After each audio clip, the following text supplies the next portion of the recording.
Hello and welcome to the Capitol Report on NTD Television. I'm Steve Lance. More on the Nashville school shooting. Police today releasing Bodycam footage and more details on what they've found so far about the shooter's planning. This is the president again calling for action. NTD's Iris Tao has more from the White House. Newly released Bodycam footage showing officers racing to stop the killer. The shooter, now identified as 28-year-old Audrey Hale, a former student of the school, was gunned down 14 minutes after the first 911 call. But 3 staffers and 3 children were killed. And local police giving more details about the shooter and her guns. Audrey bought 7 firearms from 5 different local gun stores here legally. 3 of those weapons were used yesterday. Among the 3 guns police say were a handgun, a rifle, and an AR-style pistol. Police add that the shooter had drawn out maps of the school, but no motive has been identified as of Tuesday. We feel that these students that were targeted were randomly targeted. And President Biden addressing the shooting at a Tuesday event. And it's senseless. You know, those children should all be with us still. Biden says Second Amendment rights are not absolute and again calls for a ban on what he calls assault weapons. These are weapons of war. I'm a Second Amendment guy. I have 2 shotguns. Why in God's name do we allow these weapons of war in our streets and at our schools? But some Republicans accuse Democrats of politicizing the issue and trying to take guns away from law-abiding citizens. While Republican Congressman Tim Burchett from Tennessee says what's needed is not a change in gun laws, but a change in people's hearts. We can pass all the laws we want. The laws don't work. Until people change their hearts, we're not going to see a change. And the White House says it's not currently planning another major push around gun reform, but will continue to call on Congress to act. Reporting from the White House, Iris Tao, NTD News. Another tragedy at the southern border, a fire at an immigration detention center in Mexico near the Texas border last night.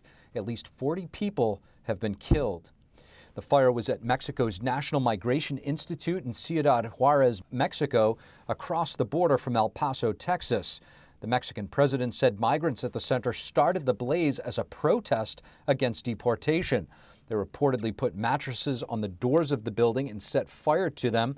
At that time, 68 men from Central and South America were being held at the facility. Most were of Venezuelan descent. In addition to the fatalities, 29 people were injured and are in serious condition, highlighting the dangers of illegal immigration. The fire is the latest tragedy associated with illegal immigration at our southern border. And more is taking place on a daily basis. Joining us now to discuss the heavy toll taken on human life, we have former Border Patrol Chief Rodney Scott. Rodney Scott, thank you so much for joining us. Thank you for having me on today. I appreciate it. Of course, Rodney, I need to ask you, these dangers that the migrants face on their trek to the U.S. border, often not talked about or highlighted enough. The most recent tragedy, 39 migrants dead in a fire that broke out in a detention facility in northern Mexico. You also have the 53 that died in the tractor trailer in San Antonio. How widespread is this?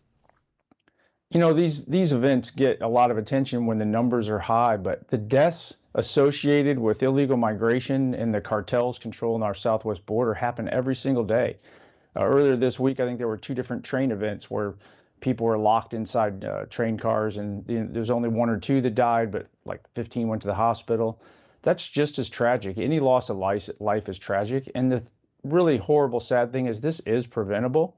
I mean, not every death, but a lot of them are preventable if we just reestablish law and order on our border and got rid of the chaos that this administration has created. And to your point, Rodney, how much of this has to do with the fact that so many of these migrants think that it's an easy one-way ticket straight over the border right now? That's really the marketing and the sales pitch. That's why we are seeing this mass migration. When this administration chose to re-implement catch and release, which in the simplest terms basically means even when someone's arrested, in most cases, they're issued a court date and then released into the United States. They just see that as a win. So as long as that continues and people don't see an immediate consequence for an illegal action, this flow of human beings is going to continue pouring across our border. And I got to highlight, it's the cartel, how they use them. It's not just that the cartel's making money smuggling them. The cartel uses these people as human shields to shape the border, to completely overwhelm all law enforcement in areas very systematically, so that they can bring in other threats, people that are willing to pay more money to not meet a Border Patrol agent, or the narcotics, the fentanyl that we see pouring into our cities all across this country. Those are the threats that the illegal immigration is a cover or a mask for. Rodney, I need to ask you about the fentanyl crisis on the southern border. Just if you could highlight this for us, and how has it impacted the communities, not just on the border, but obviously throughout the country? Yeah, thank you for that last point. So people talk or think about the border and they think about a line in the sand, and there is a physical border, but please don't forget nothing stays there. So it's just a transit area. So what the threat we're seeing today more than ever before is China systematically working with the cartels, sending precursor chemicals into Mexico. Mexico is actually, the cartels in Mexico are creating fentanyl, and the profit is so high and the commodity is such a small amount, it's easier to smuggle. But they smuggle it through the ports of entry, but they also smuggle it in between the ports of entry. And again, that's what we're missing when this massive amount of illegal immigration overwhelms Border Patrol. They're not out. They're not able to patrol the border where they should be. And we have no idea what's coming into the country. But what we do know is there is no shortage of fentanyl throughout the cities and towns of this country. And it is killing more people. The poison that cartels bringing into this country are killing more people than our wars did, than 9/11 did.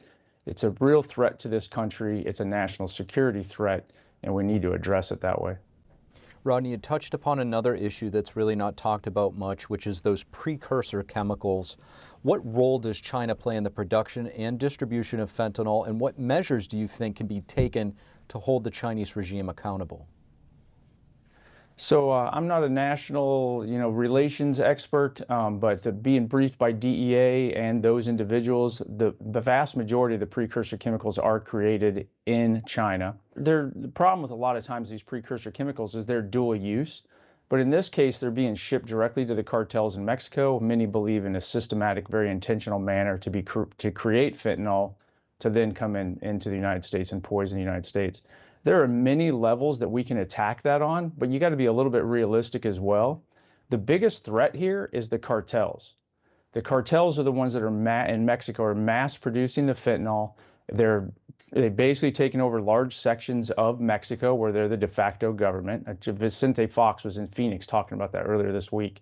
That is the real threat. We need to use all the tools we have available to us, the diplomatic tools we have to attack China and try to restrict their shipments of the precursors.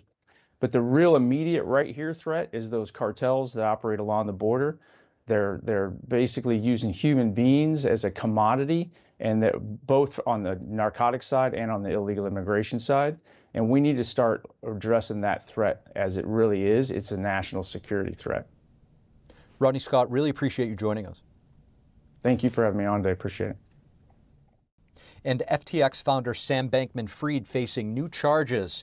Federal prosecutors saying he bribed one or more officials from the Chinese Communist Party with $40 million. Bankman-Fried is the co-founder of the defunct cryptocurrency exchange FTX. He allegedly tried to pay off Chinese officials in an effort to unfreeze accounts belonging to his hedge fund. The accounts, which held more than $1 billion of digital assets, were released after the payment was transferred. This is the 13th criminal charge against Bankman-Fried. He is now currently out on a $250 million bond. He's already pled not guilty to 8 criminal counts of fraud and conspiracy. He has not yet been arraigned on 5 other counts. A bail hearing is set for Thursday, and a spokesman for Bankman-Fried declined to comment. If convicted on all counts, he could face more than 155 years in prison. His trial is scheduled for October. Thank you for watching the Capitol Report. If you want to see our full broadcast, check us out at epochtv.com.